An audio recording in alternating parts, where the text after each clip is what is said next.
Hello, we're back today for Conversations with an Artist. So you can hear us better. We have both been vaccinated. We're going to take our mask off. Now today we're here with Cindy Procknow. Cindy, could you tell us a little bit about where you're from and what type of artwork you do? Well, being a military brat, I've been here and there. My closest to hometown, I'd say, is Wichita Falls because I've lived here most of my life. Oh, okay. Well, that's good. And I work in clay. Clay. Anything else?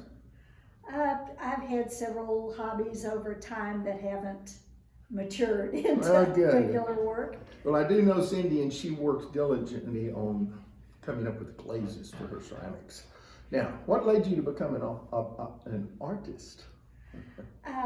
I had a lot of family support. My mother's background was, her college background was in art.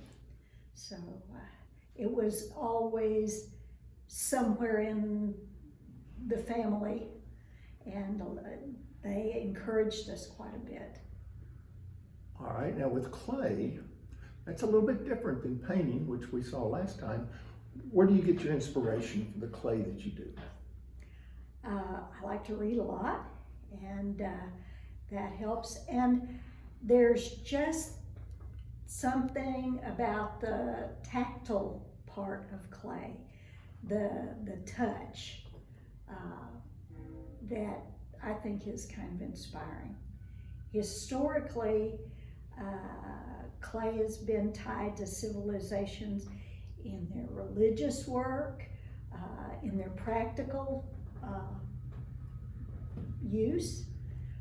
It's just a really neat way to make life a little more cheerful. Well, you helped me, Cindy, because now you told me a little bit about what people need to know about your art, but I do want to say something. This right here is real colorful, and you've got glazes on there, right? Yes, I do. And then this pot, if you can see, is a little bit different. How many glazes are on this pot? 2. 2. And how was that fired? It was fired with wood. With wood. That's interesting. This is fired probably in an electric kiln. It was indeed. And a wood kiln, is that as exact scientist as that ceramic piece right there with all the colors? It's very much not controlled. Not controlled. You have an idea what you're going to do. Does it make a difference where you place it in the kiln? Yes, indeed it does. And what causes it, the colors, or the glaze, not the colors, but what causes that runny look? I don't know if you can see. What happens when you do a wood fire? You actually get the ash part so hot that you got liquid that attaches to the cup.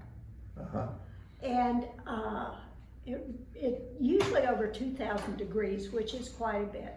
The only glaze portions on this are these kind of white stripes here. The black, the tan, the lighter, or the dark brown. All of them are the result of the kind of wood, the placement of the pot, where all of the ash fell. It's a crapshoot because this is exactly the same situation, but there's very little variation in that pot. So, an exact science, it's not, she says, but it sounds like it. You see Cindy anywhere? Come down to the galleries here. If you see her out on the art walk or somewhere, ask her about her art. She not only does wood firing and regular glazes, she does do salt firing. So you can ask her about that. We want to thank you for being here, and thank you, Cindy, for coming. Surely. Thank you. Have a good day.